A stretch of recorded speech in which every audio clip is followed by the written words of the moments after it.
शुरू करें फिर। जी जी। छोटी सी प्रार्थना से शुरुआत करते हैं। ओ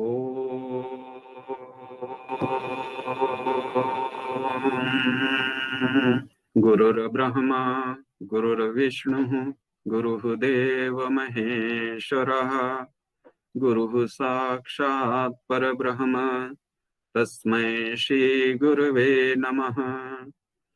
अज्ञानतिमिरान्धस्य ज्ञानाञ्जनशलाकया चक्षुर्मीलितं येन तस्मै श्रीगुरुवे नमः। ॐ साम्यं यस्य निजं जगत्सु जनितेषु आदौ ततः पालनं व्युत्पत्ते करणं हितयहितविधि व्यासेद संभावनम् भूतुक्तिः सहजा कृपा निरुपधिः यत्नः तदर्थात्मकः तस्मै पूर्वगुरुत्तमाय जगताम् ईशाय पित्रे नमः। ईशाय पित्रे नमः। आप सबको बहुत बहुत नमस्कार। श्री गुरु नानक जी के गुरु पर्व पर आप सबको बहुत बहुत शुभकामनाएं। मुझे खुशी है कि इस शुभ अवसर पर, इस विशेष दिवस पर आप सभी लोग इस कार्यक्रम में हमारे साथ जुड़े हैं। ये हमारा सौभाग्य है कि हमारे पास आज हमारे बीच में बहुत ही विद्वान वक्ता और सुधी श्रोता शामिल हुए हैं। मैं सबसे पहले आप सबका इस कार्यक्रम में तहे दिल से स्वागत करना चाहूँगा। इस कार्यक्रम में जो अपने विचारों से हमें लाभान्वित कराएंगे, मैं उनका विशेष स्वागत कर रहा हूँ। डॉक्टर सुदर्शन गैसू जी, जो अम्बाला से हमारे समक्ष दिख रहे हैं। दो लोग हमारे समक्ष अम्बाला से जुड़ गए हैं, डॉक्टर सुदर्शन गैसू जी और डॉक्टर गुरचरण जोगी जी।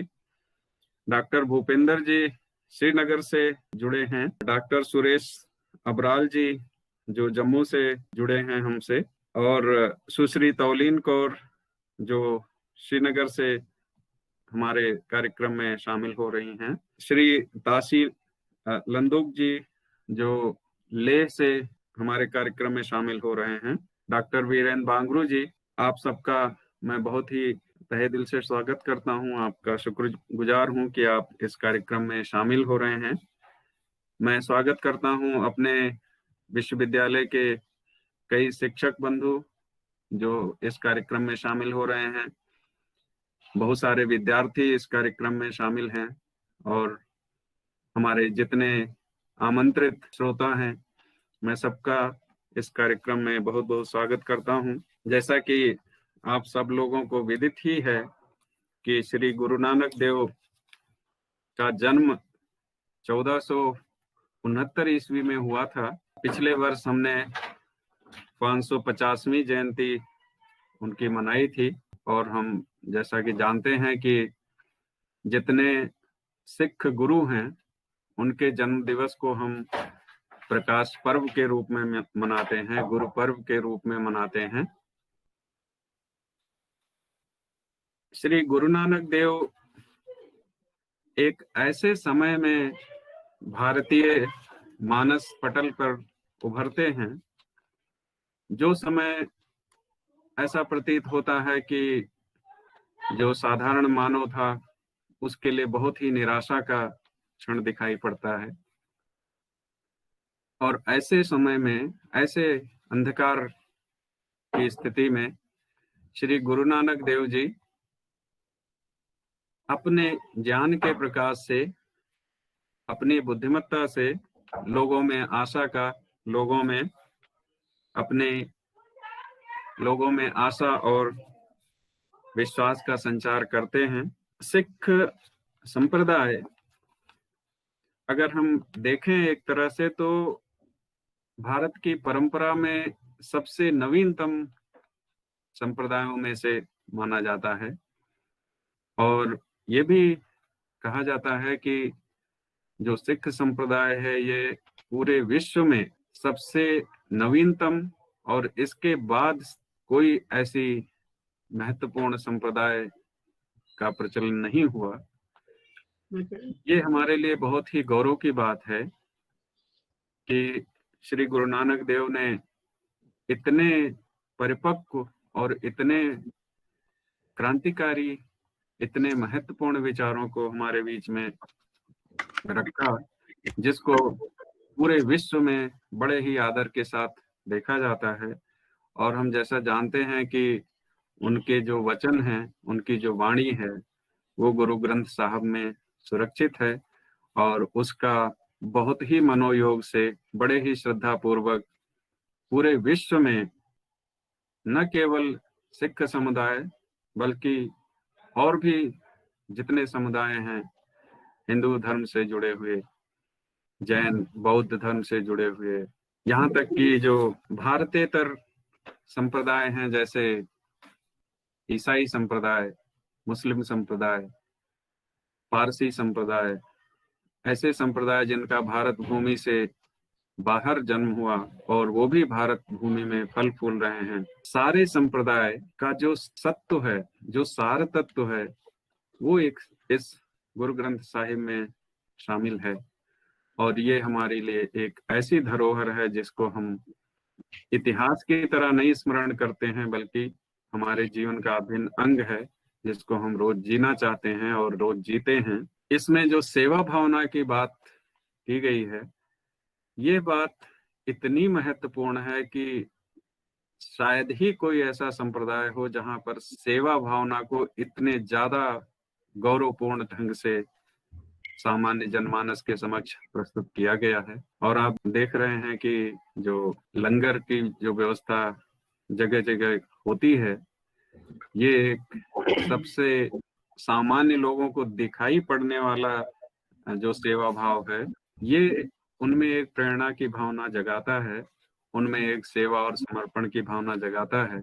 ये जो सेवा और समर्पण की भावना है, इससे हमारे अंदर जो अहंकार है, हमारे अंदर जो कुछ इस तरह की दुर्भावनाएं होती हैं, उनका निराकरण होता है, हमारे अंतर मन का शुद्धिकरण होता है। और ये एक ऐसा विचार, एक ऐसा आंदोलन गुरु ग्रंथ साहब के वचनों से निकल कर आता है, और इसका जो उत्स है, इसका जो उद्गम है, वो श्री गुरु नानक देव रहे हैं और आज हम उनका पर्व मना रहे हैं। मैं इस कार्यक्रम में आप सबका स्वागत करता हूं। मैं डॉक्टर वीरेंद्र बांगड़ू जी से अनुरोध करना चाहूंगा कि वो जितने हमारे वक्ता हैं, उनको एक एक करके हमारे समक्ष निवेदन करें अपनी बात रखने का, और उनके बारे में थोड़ा सा संक्षेप में हमको बताते भी रहें। डॉक्टर वीरेंद्र बांगड़ू जी, नमस्कार। गुरुपुरब जो है, इस उत्सव पर गुरु नानक देव जी की जयंती पर समस्त भारतवर्ष एवं विश्व को बधाई। मैं प्रार्थना करता हूं कि वाहिगुरु की कृपा से संसार में सुख, शांति एवं भाईचारे का प्रकाश फैले। गुरु नानक देव जी शांति, अहिंसा, भाईचारा व मानवता मूल्यों के पथ प्रदर्शक रहे। गुरु के ज्ञान समस्त विश्व के लिए है और सदा प्रासंगिक रहेगा। गृहस्थ आश्रम को सबसे बड़ा आश्रम कहा गया है। संसार में रहकर ही संसार का भला किया जा सकता है। महान संत, महान दार्शनिक को मेरा नमन। मैं सबसे पहले जो है निवेदन करूंगा तत्वलीन कौर जी को कि वो हमें अपनी जो है वाणी से हमें जो है गुरु की वाणी को हम सबके सामने रखें। तत्वलीन कौर। सबसे पहले आप सबको गुरुपुरब की बहुत बहुत बधाई हो। तो जैसे कि गुरु नानक देव जी ने हमें मूल मंत्र दिया था, तो मैं उसी से शुरुआत करना चाहती हूँ। तो गुरु नानक देव जी ने मूल मंत्र में ये कहा था, और उसका साथ में मैं तर्जुमा भी दूंगी। तो एक ओंकार सतनाम कर्ता पुरख निरपौ निर्वैर अकाल मूरत अजूनी सैभंग गुर प्रसाद जप आद सच जुगाद सच है भी सच, नानक होसी भी सच। तो जो मूल मंत्र है उसमें गुरु नानक देव जी का क्या मतलब है, वो बेसिकली परमात्मा को रेफर करते हैं इसमें, और वो कहते हैं कि एक ओंकार यानी परमात्मा एक ही है। सत नाम, जिनका नाम सत्य है। कर्ता पुरख, कर्ता पुरख यानी वो पूरे सृष्टि के सृजनहार है। निर्भव, निर्वैर, ना उन्हें किसी चीज का डर है और ना ही किसी से वैर है। अकाल मूरत, अजूनी सैभंग। अकाल मूरत का मतलब है कि उन्हें हम उनका कोई भी एक छवि नहीं है, एक डेफिनेट छवि नहीं है। और अजूनी सैभंग का मतलब ये है कि वो जन्म और मृत्यु के जो जो साइकिल है उससे बिल्कुल मुक्त है, बिल्कुल अलग है। तो गुरु नानक देव जी का जो मूल मंत्र है, आप देखेंगे कि जपजी साहिब की भी शुरुआत इसी से ही होती है, और ये एक बहुत ही अच्छा माध्यम है परमात्मा को याद करने के लिए। और गुरु नानक देव जी ने जो किरत करो, नाम जपो और वन छपना, जो 3 प्रिंसिपल्स दिए हैं सब लोगों को फॉलो करने के लिए, तो आप देख सकते हैं कि किरत करो में उनका मतलब है कि आप अपना कर्म करो। नाम जपोगे यानी आप परमात्मा का नाम लीजिए, आप मेडिटेशन करिए। और वर्ण छपो का मतलब है कि अगर आप कुछ कर रहे हैं तो उसका कुछ हिस्सा आपको जरूरतमंद इंसान को भी देना है। तो इन्हीं विचारों को मैं प्रस्तुत करना चाहूंगी। वीरेंद्र बंगरू जी, आपको जो भी कहना आप कहिए। हाँ, धन्यवाद धन्यवाद तबलीन जी। तो हमारे जो जो नेक्स्ट वक्ता हैं वो हैं डॉक्टर गुरचरण सिंह जोगी जी हैं। डॉक्टर गुरचरण सिंह जी की एक लेखक हैं, कवि भी हैं, और उन्होंने जो है सोशल वर्कर भी हैं। इनकी जो कविताएं हैं, इनकी कविताएं गजल जो हैं 1985 से वो लगातार लिखते आ रहे हैं। ये कई संस्थाओं के जो है संस्थापक भी हैं, और सिख एजुकेशन सोसाइटी अम्बाला के, और वो चीफ एडवाइजर है हरियाणा पंजाबी भाषा के। तो मेरा आपसे निवेदन है कि आप कृपया हमें जो है आप जी जी संबोधन रखें सबके सम्मुख। सबसे पहले धन्यवाद। डॉक्टर वीरेंद्र भंगू जी, आपको नमन, जो आपने ये बहुत बड़ा जो गुरु नानक देव जी की जयंती के ऊपर जो आपने ये सेमिनार का आयोजन किया, उसके लिए आपको और पूरे संसार को उस पैगंबर के जन्मदिन की बहुत बहुत बधाई। क्योंकि पैगंबर धरती पे भेजे जाते हैं, परमात्मा की तरफ से इनकी ड्यूटी लगाई जाती है। जब हालात, जैसे मैं इसको दुनियावी तौर पे लूं, किसी जगह के हालात खराब हो तो उस जगह पे कोई किसी कमांडर की ड्यूटी लगाई जाती है, भी आप जाके उस एरिया को कमांड करो और संभालो उस एरिया को। तो ऐसे हालात थे गुरु नानक साहब के जन्म से पूर्व सोसाइटी में। आर्थिक तौर पे, सामाजिक तौर पे, धार्मिक तौर पे बहुत ज्यादा रेस्टलेसनेस थी। तो परमात्मा ने अपने पैगंबर भेजने होते हैं धरती को सुखावा बनाने के लिए, जिसका हवाला हमें भाई गुरदास की वार में से मिलता है। वो लिखते हैं, सुनी पुकार दातार प्रभ, गुरु नानक जग माहे पठाया। तो पठाया का मतलब होता है भेजना। तो लोकाई दुखी थी, वो पैगंबर के लिए अरदास कर रही थी भी हे परमात्मा, किसी को भेजो और वो संसार के दुखों को दूर करे। ये भाई गुरदास जी जो समकाली रहे गुरु नानक साहब के, उन्होंने अपनी वार में लिखा है, सुनी पुकार दातार प्रभ। तो परम पिता परमात्मा ने उन दुखी लोगों की पुकार को सुना और फिर गुरु नानक को इस धरती पे भेजा। गुरु नानक जग माहे पठाया। तो हमारे पास एक ऐतिहासिक प्रमाणिक दस्तावेज है भाई गुरदास जी की वार का, भी गुरु नानक साहब को परमात्मा ने इस धरती को सुखद बनाने के लिए भेजा। क्योंकि हालात 550 साल पहले जो हालात थे, we can easily trace from the history कि कैसे हालात थे। मैं अपनी जो पर्चा है उससे पहले मैं, क्योंकि बेसिकली मैं पोइट हूँ, मैंने आपसे बताया था, तो 3-4 मिनट की एक कविता, उसके बाद मैं गुरु नानक साहब के बारे में कुछ टीचिंग की जो उनकी हैं, जो आज के युग में भी उनकी प्रासंगिकता है, उसके बारे में आपसे मैं बात करूंगा। तो कविता पेशे खिदमत है जी। हर पासे हाहाकार सी डर रही लुकाई, फिर सुनी पुकार दातार ने रहमत वरसाई। 1469 ਵਿੱਚ ਇੱਕ ਜੋਤ ਇਲਾਹੀ, ਉਹ ਗੁਰੂ ਨਾਨਕ ਦੇ ਰੂਪ ਵਿੱਚ ਧਰਤੀ ਤੇ ਆਈ। ਜਿਸ ਖੁਦ ਨੂੰ ਖੇਚਲ ਦੇ ਕੇ ਸਭ ਨੂੰ ਰਸਤੇ ਪਾਇਆ, ਧਰਤੀ ਤੋਂ ਕਾਲੀ ਰਾਤ ਦਾ ਅੰਧਿਆਰ ਮਿਟਾਇਆ ਹੈ। ਧਨ ਜਣੇਂਦੀ ਮਾਓ ਉਹ ਜਿਸ ਤੈਨੂੰ ਜਾਇਆ, ਤੂੰ ਜੋਤੀ ਜੋਤ ਸਮਾਨ ਤੱਕ ਉਪਕਾਰ ਕਮਾਇਆ। ਤੂੰ ਜੋਤੀ ਜੋਤ ਸਮਾਨ ਤੱਕ ਉਪਕਾਰ ਕਮਾਇਆ। ਔਰ ਮਰਦਾਨਾ ਬਾਬੇ ਨਾਲ ਸੀ ਬਚਪਨ ਦਾ ਹਾਣੀ, ਇੱਕ ਸਾਜ਼ ਵਜਾਇਆ ਦੂਜੇ ਨੇ ਸੀ ਉਚਰੀ ਬਾਣੀ। ਔਰ ਕਰ ਰਹੇ ਸਦੀਆਂ ਤੋਂ ਕੋਸ਼ਿਸ਼ ਲੱਖਾਂ ਪ੍ਰਾਣੀ, ਪਰ ਗੁਰੂ ਨਾਨਕ ਦੀ ਰਮਜ਼ ਕਿਸੇ ਵਿਰਲੇ ਹੀ ਜਾਣੀ। ਪਰ ਗੁਰੂ ਨਾਨਕ ਦੀ ਰਮਜ਼ ਕਿਸੇ ਵਿਰਲੇ ਹੀ ਜਾਣੀ। ਔਰ ਨਹੀਂ ਤੇਰੇ ਵਰਗਾ ਦੇਖਿਆ ਕੋਈ ਰਾਹ ਦਸੇਰਾ, ਨਹੀਂ ਤੇਰੇ ਵਰਗਾ ਦੇਖਿਆ ਕੋਈ ਰਾਹ ਦਸੇਰਾ। ਬਾਬਰ ਨੂੰ ਜਾਬਰ ਆਖਣਾ ਬਸ ਤੇਰਾ ਜੇਰਾ। ਜਦੋਂ ਬੁਕਿਆ ਸਿੰਘ ਮਿਰਗਾਵਲੀ ਦਾ ਭਜਿਆ ਘੇरा, जब पाप रूपी हिरण जो थे वो भाग गए, जब सच रूपी शेर उनके सामने आ गया। जदों बुकिया सिंह मिर्गावली दा भजिया घेरा। और एक लाइन जिस पे मैं तवज्जो चाहूंगा, ओथे ही चानण उगया जिथे पाया फेरा। ओथे ही चानण उगया, वहां प्रकाश हुआ जहां गुरु नानक साहब के चरण पड़े। ओथे ही चानण उगया जिथे पाया फेरा। और अब हम एनालिसिस करें अपने आप पर, गुरु ने हमें क्या सिखाया और हम जो कलयुगी जो मेटीरियलिस्टिक बंदे हैं हम क्या कर रहे हैं, उसका भी एनालिसिस किया है मैंने।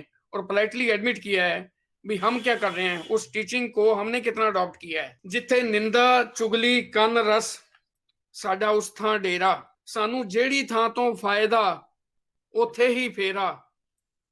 ਅਸੀਂ ਉੱਤੋਂ ਉੱਤੋਂ ਆਖਦੇ ਸਭ ਕੁਝ ਹੈ ਤੇਰਾ, ਹੈ ਇਸ ਗੱਲ ਦਾ ਹੰਕਾਰ ਵੀ ਸਭ ਕੁਝ ਹੈ ਮੇਰਾ। ਹੈ ਇਸ ਗੱਲ ਦਾ ਹੰਕਾਰ ਵੀ ਸਭ ਕੁਝ ਹੈ ਮੇਰਾ। ਔਰ ਅਸੀਂ ਪਾਪ ਕਰਨ ਤੋਂ ਜ਼ੁਲਮ ਕਰਨ ਤੋਂ ਕਦੀ ਨਾ ਡਰਦੇ। ਅਸੀਂ ਡਾਢੇ ਅੱਗੇ ਝੁਕਦੇ ਨੀਵੇਂ ਤੇ ਵਰਦੇ। अब भी हम ताकतवर को सलूट मारते हैं और अपने से कमजोर के ऊपर एक्सप्लॉइट करते हैं उसको। ਅਸੀਂ ਡਾਢੇ ਅੱਗੇ ਝੁਕਦੇ ਨੀਵੇਂ ਤੇ ਵਰਦੇ। ਤੂੰ ਜੋ ਜੋ ਸਾਨੂੰ ਵਰਜਿਆ ਅਸੀਂ ਉਹੀ ਕਰਦੇ। आपने जिस बातों के लिए हमें रोका हम वही कर रहे हैं। तू जो जो सानू ਵਰਜਿਆ ਅਸੀਂ ਉਹੀ ਕਰਦੇ। ਅਸੀਂ ਲਾਲੋ ਨੂੰ ਦੁਰਕਾਰ ਮਲਕ ਦਾ ਪਾਣੀ ਭਰਦੇ। मलक ये सिंबोलिज्म है। लालो गरीब था और मलक भागो अमीर था। ਅਸੀਂ ਲਾਲੋ ਨੂੰ ਦੁਰਕਾਰ ਮਲਕ ਦਾ पानी भरदे। हम चापलूसी करते हैं, चाटुकार बन जाते हैं अमीरों के।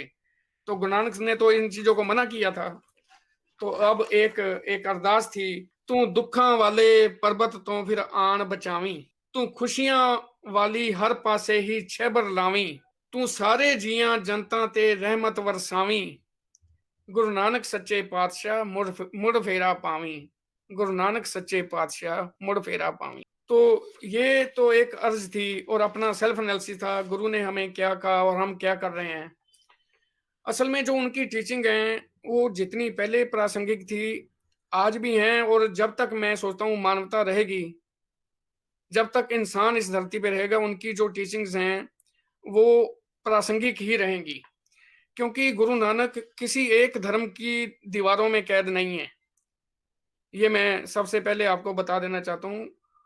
उसको जगत गुरु इसलिए कहा जाता है, जाहर पीर जगत गुरु बाबा भाई गुरदास ने कहा है। तो उसकी जो टीचिंग्स हैं वो तो किसी एक धर्म विशेष के लिए है ही नहीं है। जो सिख का मतलब ही यही है, शिष्य है, जो उनकी शिक्षाओं को उनका आत्मसात कर लेते हैं, उनको ढाल लेते हैं अपने अंदर, वो शिष्य है, वो सिख है।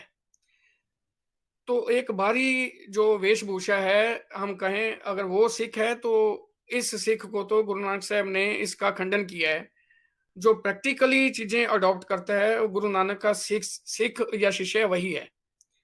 तो उनकी जो टीचिंग्स हैं, जैसे लवलीन कह रही थी, किरत करो नाम जपो और वंड छको, मैं इसको थोड़ा और इलेबोरेट करना चाहता हूँ। किरत करो का मतलब है वर्क कल्चर डेवलप हो। जो हमारे पॉपुलेशन में से कईयों के पास ये डेवलपमेंट नहीं आई वर्क कल्चर की। हम आदेश तो कर देते हैं, निर्देश भी दे देते हैं, पर खुद प्रैक्टिकली काम करने को गुरु नानक साहब ने तवज्जो दी है, उसको प्रेफर किया है भी किरत करो। जो भी किरत करेगा सबसे पहले उसका फायदा ये होगा कि वो शारीरिक और मानसिक रूप से वो कभी कमजोर नहीं पड़ेगा। किर्त करने वाला वो फिजिकली और मेंटली हेल्दी रहेगा, जो गुरु नानक साहब का फर्स्ट जो टीचिंग का असूल है। एक चीज आप देखें वीरेंद्र जी, उनकी टीचिंग ने जो एक सीक्वेंस बख्शा है हमें, किर्त करो फर्स्ट नंबर पे, सेकंड नंबर पे नाम जपो, थर्ड नंबर पे वंड छको है। उन्होंने पहले नहीं कहा अभी वंड छको, या पहले ये नहीं कहा नाम जपो, क्योंकि जो गुरबाणी है, जो गुरु ग्रंथ साहब में उसकी टीचिंग ये है, भूखे भगत ना कीजिए, ये माला अपनी लीजिए। अगर मेरा पेट खाली है और कोई मुझे कहे भी बंदगी कर, तो मेरा ध्यान तो अपने पेट की तरफ होगा। तो गुरु नानक साहब ने पहले किर्त करने के लिए कहा भी आप किर्त करेंगे तो आपके पास you will be economically sound, आपके पास माया की कमी नहीं रहेगी। शारीरिक रूप से आप स्वस्थ रहेंगे, मानसिक रूप से स्वस्थ रहेंगे, और आपके पास 4 पैसे आएंगे।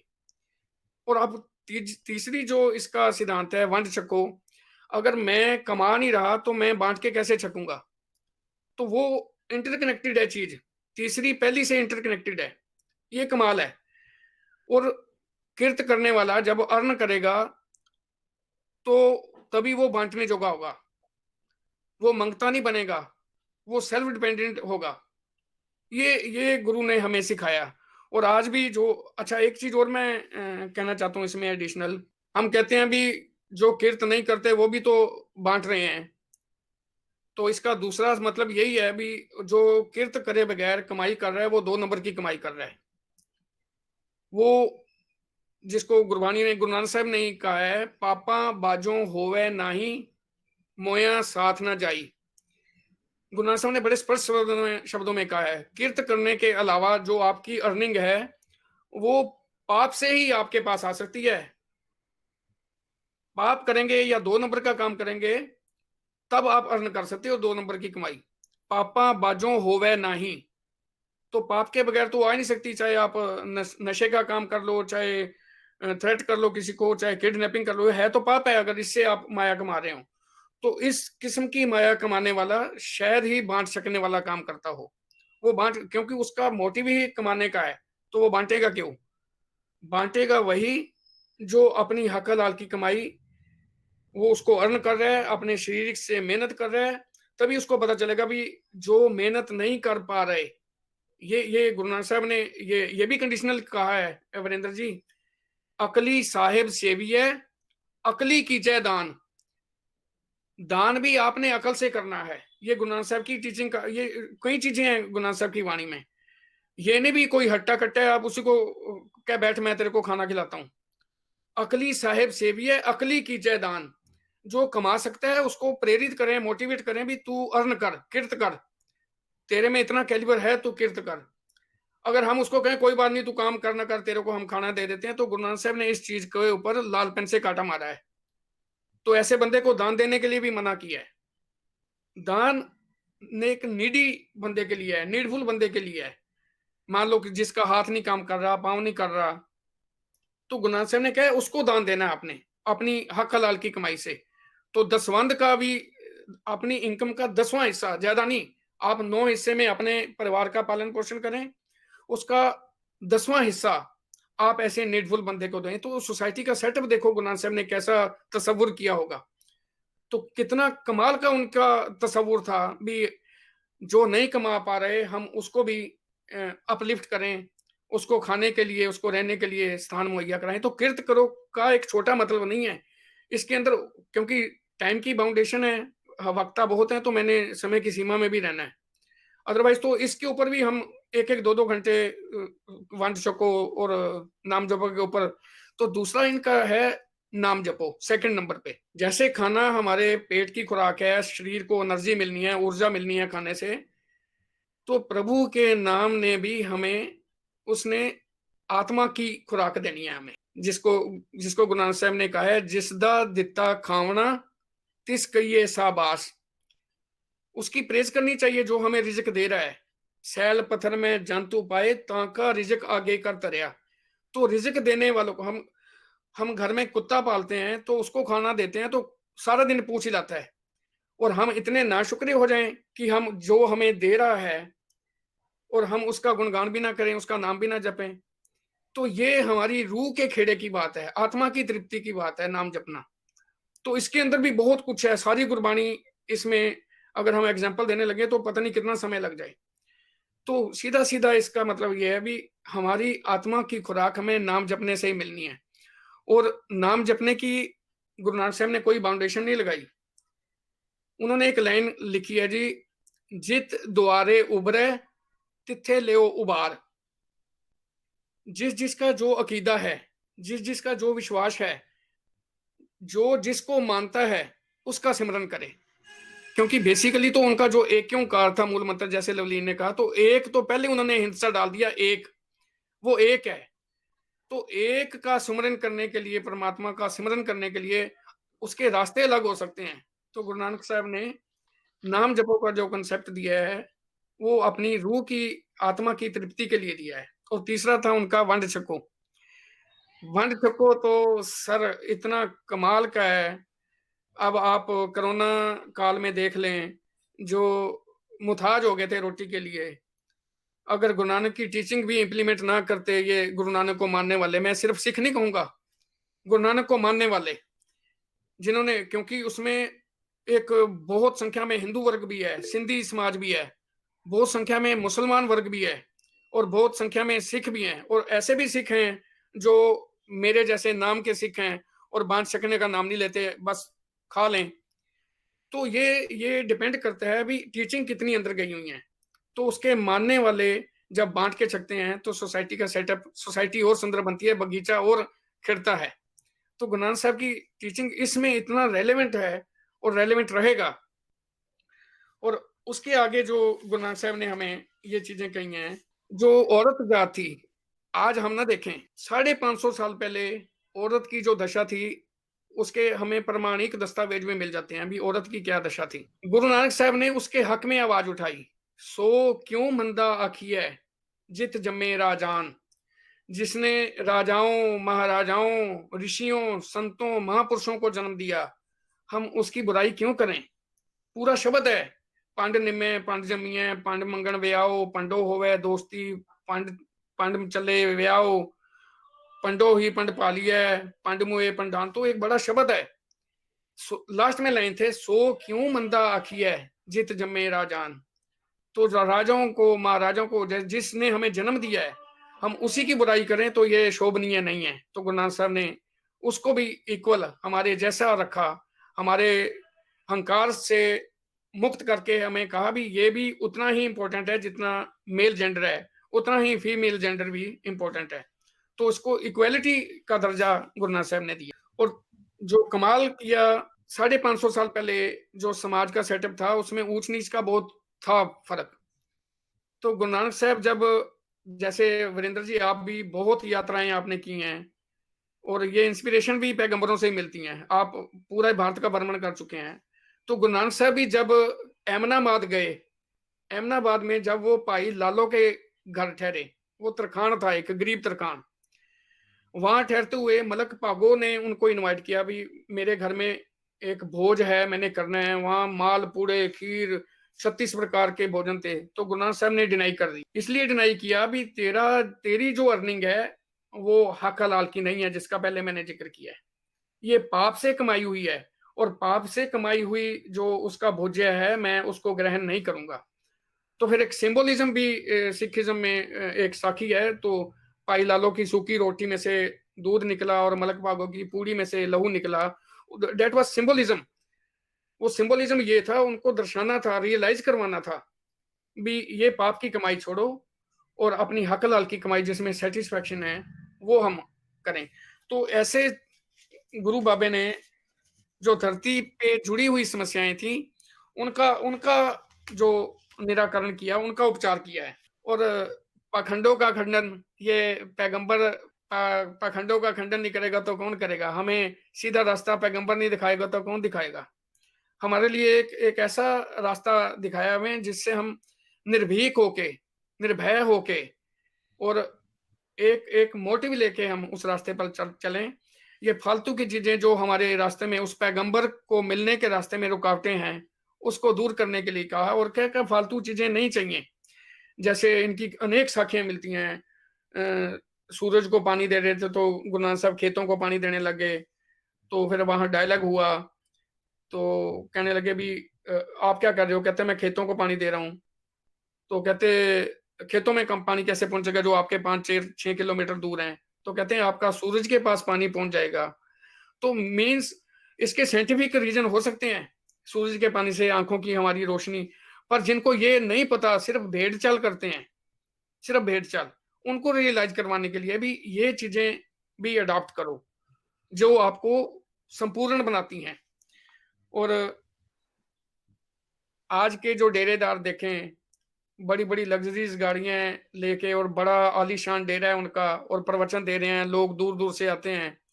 ऐसा कल्चर गुरु नानक साहब ने डेवलप नहीं किया। वो डोर टू डोर गए। और एक सुंदर सिंह कोहली जी की किताब है ट्रेवलिंग्स ऑफ गुरु नानक, मैं हैरान हो गया वो किताब पढ़ के। इतनी यात्राएं पैदल की जब यातायात के साधन ही नहीं थे, और किन परिस्थितियों में यात्राएं की। और यात्राओं का मकसद ये नहीं था भ्रमण करना है, सिर्फ स्थान देखने हैं। जहां जहां उनको लगा भी यहाँ पाप है उसको दूर किया, जहां पखंड था उसको दूर किया, जहां बिगड़े हुए लोग थे उनको सीधे रास्ते डाला। तो ये मोटिव था उनका भी हम इस भारतवर्ष का, सोसाइटी का जो सेटअप ऐसा बना दें जिसमें सारे खुश रहें, जिसका कंसेप्ट गुरु ग्रंथ साहब में एक शब्द है, बेगमपुरा शहर को नाओ, दुख अंधो नहीं तय ठाओ, ना तस्वीस खिराज ना माल, खौफ ना खता ना तरस जवाल। ऐसा ऐसा एक शहर बना दूं जिसमें कोई गमगीन ना हो, जिसमें कोई तरसे ना। तो इस तरह का मोटिव लेके गुरु नानक साहब इस धरती के भ्रमण के लिए निकले। और सबसे बड़ी चीज मैं जो मानता हूं वो जो गुरु नानक साहब ने दिया है, और बहुत सारी चीजें हैं जो डायलॉग फिलॉसफी दी गुरु नानक साहब ने, ये शब्द कह के, जब लग दुनिया रही है नानक किच सुनिए किच कहिए। जब तक हमने इस धरती पे रहना है हम कुछ कहें और कुछ सुने। अगर हम कुछ कहेंगे नहीं, सुनेंगे नहीं, तो हमारी समस्या का कभी समाधान नहीं होगा। तो गुरु नानक ने हमें ये डायलॉग फिलॉसफी दी है, पर इसकी एक कंडीशन भी लगाई हुई है, संत मिले किच सुनिए कहिए, मिले असंत मस्त कर रही है। जहां कोई मूर्खता और आपको डिग्रेड करने के मोटिव से आपसे बहस कर रहा है, तो गुरु नानक साहब कहते हैं वहां उस स्थान को छोड़ दो, क्योंकि उसका मोटिव हो रहा है। उसको समझाओ, पर वो बिल्कुल नहीं मान रहा, तो आप उससे बहस करके अपने समय नष्ट ना करें। ये कंडीशनल भी है, पर गुरु नानक ने डायलॉग फिलॉसफी के ऊपर जोर दिया है। संसार की जितनी भी समस्याएं हैं, जितने भी बम बारूद तोप के बाद अगर किसी का समाधान होता है तो वो टेबल टॉक से ही होता है। और गुरु नानक साहब ने यही कहा है, जब लग दुनिया रही है नानक किच सुनिए किच कहिए। बहुत से काम किए। संगीत का जो कीर्तन की परंपरा है वीरेंद्र जी, कीर्तन की परंपरा का आगाज ही गुरु नानक से होता है, जिसका हम भाई मर्दाना उनके साथ था। मर्दाना रबाब बजा रहा है और गुरु नानक साहब कीर्तन गा रहे हैं। तो सिखिज्म में जो जिससे हमें रूह की प्राप्ति, रूह की तृप्ति होती है, कीर्तन की परंपरा, वो भी गुरु नानक साहब की देन है। और वो एक हमारी पोइट्री नहीं थी, जैसे हम कलयुगी बंदे दिमाग से पोइट्री लिखते हैं। गुरु नानक साहब ने कहा था, मर्दानिया रबाब वजा बाणी आई आ। तो बाणी आई का मतलब ये परमात्मा का पैगाम है। जैसी में आवे खसम की बाणी, तैसड़ा करी ज्ञान में ला लो। हमारा खसम कौन है? परमात्मा। उसकी बाणी का ज्ञान कर, उसका प्रकाश फला। मर्दाने को कहा, तुर्की बाणी आई तिन सगली चिंत मिटाई। गुरु नानक साहब ने कहा ये बाणी तुर्की है, परमात्मा द्वारा दी गई है। तो मुझे लग रहा है भी मैं समय ज्यादा ले रहा हूं, तो मैं इन्हीं शब्दों से आपको नमन करता हूं। आपने इतना बढ़िया प्रोग्राम देखा और पूरे संसार को उस महान पैगंबर के जन्मदिन, क्योंकि गुरु नानक साहब के बारे में अगर हम कहते रहें तो मेरे ख्याल नहीं कहा जाएगा। मैंने एक विद्वान मित्र से कहा भी हमने एक लेक्चर देना है, मैंने उनको इनवाइट किया, तो एक हफ्ते बाद उनका जवाब आया, प्रोफेसर अवतार सिंह जी कहते गुरु नानक साहब के बारे में मैंने इतना पढ़ा, तो मेरा मन करता है उनके बारे में चुप ही रहें तो अच्छा है। क्या कह लेंगे? जेहवा एक कवन गुण कही है। हम एक जेहवा से, एक जीभ से कितने गुण उनके गा लेंगे। तो वो तो बेशुमार बेअंत सुआमी, तेरो अंत ना किन्हीं लइए। तेरी तो महिमा लखी नहीं जा सकती। तो ये इस धरती के पैगंबर को, इस धरती के गुरु को मैं उनके पर्व पर आप सभी को बधाई देता हूँ, पूरे संसार को बधाई देता हूँ। और हम ये आशा करते हैं कि हमारे ऊपर भी ये कृपा हो और हम उनके दर्शाए मार्ग पर चल सकें। बहुत-बहुत धन्यवाद जी। धन्यवाद सर, धन्यवाद डॉक्टर गुरचरण सिंह जोगी जी का, आपका बहुत-बहुत धन्यवाद। ये किरत करो, नाम जपो, वन चखो, जो है गुरु जी की वाणी आपके माध्यम से हम तक पहुंची, हम सब कृतार्थ हो गए। वाहिगुरु की मेहर हम सब पर बनी रहे। गुरु जी की जो वाणी है वो जो है प्रासंगिक है और आगे भी हमेशा के लिए रहेगी। और इसमें पूरा पैकेज है, मुझे लगता है गुरु की वाणी में हमारा बॉडी माइंड और सोल का इसमें पैकेज है।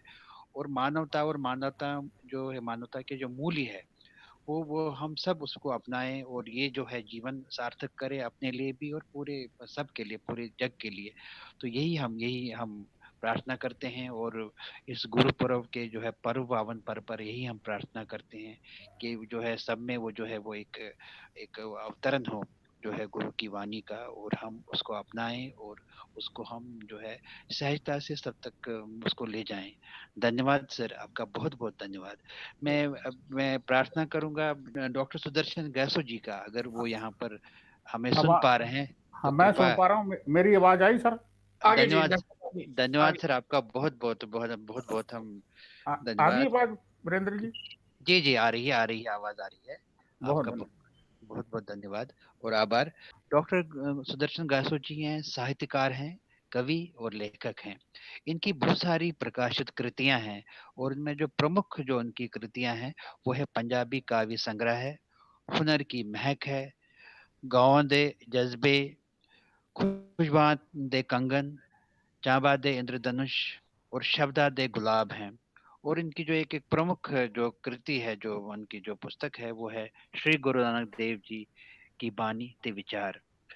जो है आपने जो है कई विदेश यात्राएं करी है और इनमें प्रमुख नेपाल और पाकिस्तान है। और जो जो जो आपका साहित्य जो जो आपका जो कृतियां हैं, जो विषय आपका उन्होंने आप दूसरे देशों तक भी आप उसको ले गए हैं और आपको कई पुरस्कारों से भी सम्मानित किया गया है डॉक्टर सुदर्शन गैसो जी को।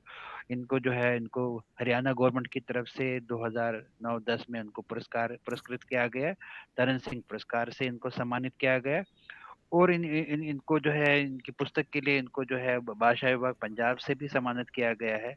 मैं निवेदन करूंगा डॉक्टर सुदर्शन गैसो जी इनको कि वो आज इस परम पावन जो ये पर्व है, आज का जो है गुरु पर्व है, इसकी महिमा और इसका जो है इसकी जो प्रासंगिकता है इसके बारे में हम सबको जो है ज्ञानवर्धन करें। धन्यवाद सर, आपका बहुत बहुत डॉक्टर सुदर्शन गैसो जी, धन्यवाद। बहुत बहुत बहुत शुक्रिया वीरेंद्र वांगरू जी। और मैं ਸਾਰੇ ਸੱਜਣਾਂ ਨੂੰ, ਸਾਰੇ ਦੋਸਤਾਂ ਨੂੰ, ਜਿਹੜੇ ਵੀ ਮੇਰੀ ਆਵਾਜ਼ ਸੁਣ ਰਹੇ ਨੇ, ਉਹਨਾਂ ਨੂੰ ਪਹਿਲਾਂ ਨਮਨ ਕਰਦਾ ਹਾਂ ਔਰ ਸ਼੍ਰੀ ਗੁਰੂ ਨਾਨਕ ਦੇਵ ਜੀ ਦੇ ਇਸ ਪ੍ਰਕਾਸ਼ ਪੁਰਬ ਤੇ ਸਾਰਿਆਂ ਨੂੰ ਬਹੁਤ ਬਹੁਤ ਵਧਾਈ ਆਪਣੇ ਦਿਲੀ, ਆਪਣੇ ਮਨ ਦੀਆਂ ਗਹਿਰਾਈਆਂ ਚੋਂ ਪੇਸ਼ ਕਰ ਰਿਹਾ। ਮੈਂ ਦੋਸਤੋ ਹੁਣ ਵਿੱਚ ਕਾਫੀ ਚੀਜ਼ਾਂ ਤੁਸੀਂ ਸੁਣੀਆਂ, ਜਿਹੜੇ ਵੀ ਸੱਜਣ ਬੋਲ ਰਹੇ ਸੀ, ਜੋਗੀ ਜੀ, ਉਸ ਤੋਂ ਪਹਿਲਾਂ ਤਵਲੀਨ ਜੀ, ਵਾਂਗਰੂ ਜੀ, ਔਰ ਇੱਕ ਸੱਜਣ ਉਸ ਤੋਂ ਪਹਿਲਾਂ ਵੀ ਬੋਲੇ ਸੀ।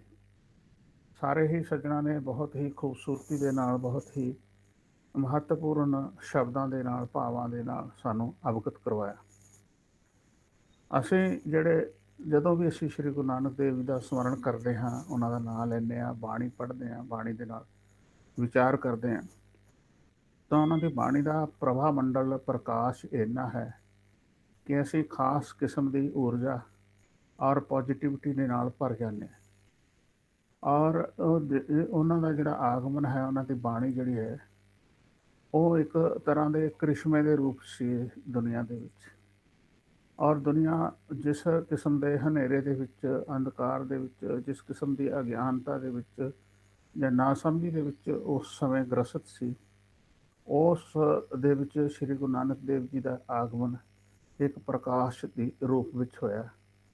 ਔਰ ਉਹ ਪ੍ਰਕਾਸ਼ ਉਹਨਾਂ ਨੇ ਸਾਰੇ ਦ੍ਰਿਸ਼ਟੀਕੋਣਾਂ ਤੋਂ, ਸਾਰੀਆਂ ਐਂਗਲਸ ਤੋਂ ਪ੍ਰਕਾਸ਼ ਉਹਨਾਂ ਦਾ ਫੈਲਦਾ ਗਿਆ, ਫੈਲਾਇਆ। ਸਮਾਜ ਦੇ ਵਿੱਚ ਜਿਸ ਕਿਸਮ ਦੇ ਮਨੁੱਖ ਦੀ ਸਿਰਜਣਾ ਉਹ ਕਰਨਾ ਚਾਹੁੰਦੇ ਸਨ, ਉਸ ਦੇ ਵਿੱਚ ਇਕਾਕੀਪਣ ਨਹੀਂ ਸੀ। ਇੱਕ ਤਾਂ ਵੱਡੀ ਖੂਬਸੂਰਤੀ ਤੇ ਖੂਬੀ ਵਿਸ਼ੇਸ਼ਤਾ ਨਾਨਕ ਬਾਣੀ ਦੀ ਇਹ ਹੈ ਕਿ ਨਾਨਕ ਬਾਣੀ ਇਸ ਪੂਰੇ ਸੰਸਾਰ ਨੂੰ ਇੱਕ ਇਕਾਈ ਮੰਨਦੀ ਹੈ, ਇੱਕ ਕੁਦਰਤ ਨੂੰ ਇੱਕ ਇਕਾਈ ਮੰਨਦੀ ਹੈ, ਔਰ ਪੂਰੇ ਮਾਨਵਤਾ ਨੂੰ ਇੱਕ ਇਕਾਈ ਮੰਨਦੀ ਹੈ, ਪੂਰੇ ਸਮੱਸਿਆਵਾਂ ਨੂੰ ਇੱਕ ਇਕਾਈ ਮੰਨਦੀ ਹੈ। ਉਸ ਦੀ ਜਿਹੜੀ ਸਮਾਧਾਨ ਹੈ ਉਸ ਨੂੰ ਇੱਕ ਇਕਾਈ ਦੇ ਵਿੱਚ ਹੀ ਦੇਖਣਾ ਚਾਹੁੰਦੀ ਹੈ, ਦੇਖਦੀ ਹੈ। ਅਸੀਂ ਜਿਹੜੇ ਇਨਸਾਨ ਹਾਂ, ਸਾਰਾ ਸੰਸਾਰ ਹੈ, ਉਹ ਇਸੇ ਕਰਕੇ ਅਸੀਂ ਸਮੱਸਿਆਵਾਂ ਦੇ ਵਿੱਚ ਉਲਝੇ ਰਹੇ ਹਾਂ ਔਰ ਉਲਝਦੇ ਜਾ ਰਹੇ ਹਾਂ ਕਿ ਅਸੀਂ ਗੁਰੂ ਨਾਨਕ ਦੇਵ ਜੀ ਦੀ ਫਿਲਾਸਫੀ ਨੂੰ, ਜੋ ਦਰਸ਼ਨ ਹੈ, ਉਸ ਦਾ ਅਨੁਸਰਨ ਨਹੀਂ ਕਰ ਰਹੇ, ਉਸ ਦਾ ਅਸੀਂ ਅਨੁਪਾਲਨ ਨਹੀਂ ਕਰ ਰਹੇ। ਔਰ ਨਾ ਕੇਵਲ ਅਸੀਂ ਆਪਣੇ ਇਸ ਖਿੱਤੇ ਦੇ ਲੋਕ, ਬਲਕਿ ਪੂਰੀ ਦੁਨੀਆ ਦੇ ਲੋਕ। ਜਦੋਂ ਕਿ ਸਾਡੇ ਸਾਹਮਣੇ ਗੁਰੂ ਨਾਨਕ ਦੇਵ ਜੀ ਹਮੇਸ਼ਾ ਦੋ ਤਰ੍ਹਾਂ ਦੇ ਵੈਲਿਊ ਸਿਸਟਮ ਰੱਖਦੇ ਨੇ। ਇੱਕ ਪਾਸੇ ਉਹ ਗੁਰੂ ਨਾਨਕ ਦੇਵ ਜੀ ਪ੍ਰਕਿਰਤੀ ਦਾ ਸਿਸਟਮ ਰੱਖਦੇ ਨੇ, ਔਰ ਇੱਕ ਪਾਸੇ ਸਾਡੇ ਮਨੁੱਖ ਸਿਰਜਿਤ ਸਿਸਟਮ ਦਾ ਮੁਕਾਬਲਾ ਹੁੰਦਾ ਹੈ। ਪ੍ਰਕਿਰਤੀ ਜਿਹੜੀ ਹੈ ਉਹ ਵੰਡਦੀ ਹੈ, ਦਿੰਦੀ ਹੈ, ਲੋਕਾਂ ਨੂੰ ਸਮਾਨ ਦ੍ਰਿਸ਼ਟੀ ਦੇ ਨਾਲ ਦੇਖਦੀ ਹੈ। ਲੇਕਿਨ ਜਿਹੜਾ ਇਨਸਾਨ ਹੈ ਉਹ ਇਸ ਦੇ ਉਲਟ ਕੰਮ ਕਰਦਾ ਹੈ। ਅਸੀਂ ਆਪਣੇ ਆਪ ਨੂੰ ਖਿੱਤਿਆਂ ਦੇ ਵਿੱਚ, ਭਾਸ਼ਾਵਾਂ ਦੇ, ਜਾਤੀਆਂ ਦੇ, ਦੇਸ਼ਾਂ ਦੇ, ਧਰਮਾਂ ਦੇ, ਸੋਚ ਦੇ, ਵਿਚਾਰਾਂ ਦੇ ਵੰਡ ਦੇ ਵਿੱਚ ਅਸੀਂ ਬੰਨ ਲੈਂਦੇ ਹਾਂ।